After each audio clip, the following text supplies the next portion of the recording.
Hi everyone. So I want to show you what are my go-to tips for Airtouch. This is not going to be a placement application, but this is more a technical way how you do the strand when you do Airtouch, because it really does matter how you blow out the hair with a hair dryer, how you hold the hair, and how you angle it. Yeah, and there are so many other tips on the internet. Every stylist has their own way how they like to do it. This is mine. Airtouch whatsoever, I don't use it as an all-over technique anymore. I like to mix it. Let's have a look. This is my darling here. I'm just gonna try to find the best angle so you can understand what I'm showing. Basically, I've been doing it for the past 3-4 years. Easy. I saw it on internet booming. Everyone is doing it, and oh my god, the blend is amazing and blah blah blah. I tried it, but then I started to work more on the technique, and I understood it's the perfect technique if you have a color correction. You can do a lot of more steps in between, because with the classic tees, you're not going to be able to do it. But with Airtouch, there is a lot of ways. Like, I like to mix it in my applications. The client will never be as high as she is, but so you can understand. I'm using my fingers because of course today I couldn't find the tail comb.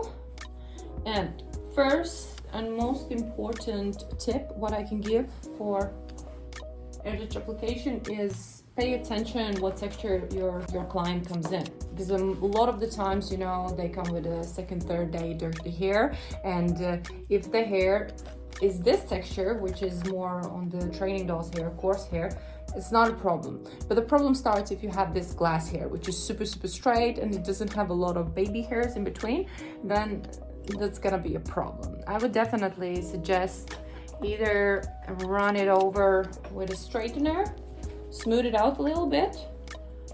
Even if the client is very curly, you would smooth it out.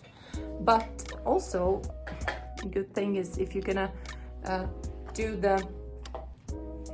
take these points I'm going to show you, you won't gonna need to smooth it out anymore. But what we are doing, so let's say I'm gonna have if the client's hair is glass hair, I will always go for a thinner section. I will never do it on curly hair, because curly hair needs less light, so it doesn't look too burnt off. But if she has this super smooth, silky straight hair and she wants this perfect blend, yes, I will take my time to go in for a super tiny, small section.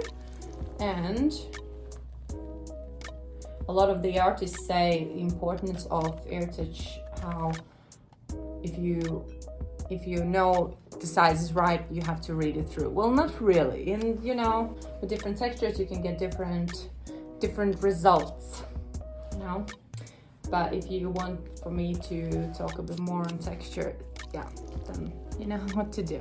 So first things first, you always pay attention to how long your fingers are, how thick they are, like skinny, whatsoever. Do you have gaps? Because it's super important to hold the hair in the grip. Yeah, if you're gonna hold it this way, it might be sliding out. I sometimes go over this way, and tension is important. First, tension. When you have taken the section, don't go too big, and always follow up with a brush. Stop your fingers in the area where you want the shadow to start. What does that mean? If you want only the shadow in the root, you will, for example, you want the shadow more here, you will stop your fingers here, because the biggest concentration of the hair that's going to fall out is going to be in this area, and this is going to be like a little wispy powdery effect. If you want more like a lived-in effect, then definitely go down till the ends. Yeah, but always ask in the consultation how bright they want to be in the root. This is very safe a way to go for, and for this kind of a wave part where you're going to blow out the hair, you don't have to go too fine sections. On kinky hair, on glassy hair, straight hair, yes. So brush always comes in first. You put in your fingers, then with tension you slide it down, you measure out where you're gonna have the where you're gonna stop your fingers, and then you take the dryer. Next thing is you always put the dryer here, you don't turn it on, and I like to say you have to keep it in a tension a bit higher, because if you're gonna go here, blow it there, you're not gonna see the hair falling out. So it's super important, as the client is always sitting a bit lower, you're gonna lift the hair up. Let me just do it once again. And go through with your fingers, hold it. Take the dryer here, and then you blow it. I always hook the hair out. So we take the piece of the hair, we put the brush in, we take our fingers, then we go through. This is where we're gonna stop. I usually lift it up a little bit, and then I go in with a dryer. And you can turn it over like that, and it will excess. So if the hair is not smooth enough, you will have some kinks there. I still go over it with the brush, expectations versus reality, because a lot of the times the stylists will say, oh, you can't do it this way, but you know, reality kicks in. You know, you can't be always so precise. There's a time limit we have to do on a client. And yeah, this is the hair we're gonna take out.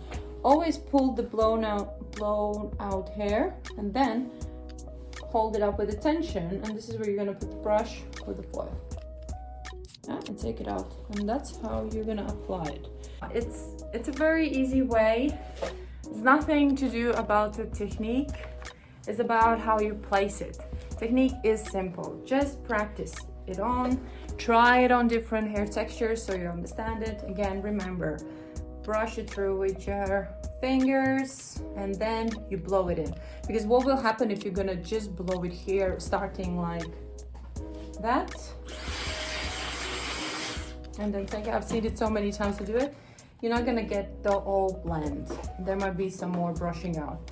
If you're just gonna go bam, bam, bam, and then blow it and twist it and blow it, you're gonna blow out as much as possible.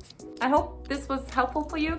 If you have more questions about Airtouch, just leave a comment down below. It's an amazing technique to add in your daily life. Like I said, I use it mostly of the times. I just add it in as a mixed technique, and most of the times if there's a big color correction involved. Okay, see you later. Liva is out. Peace.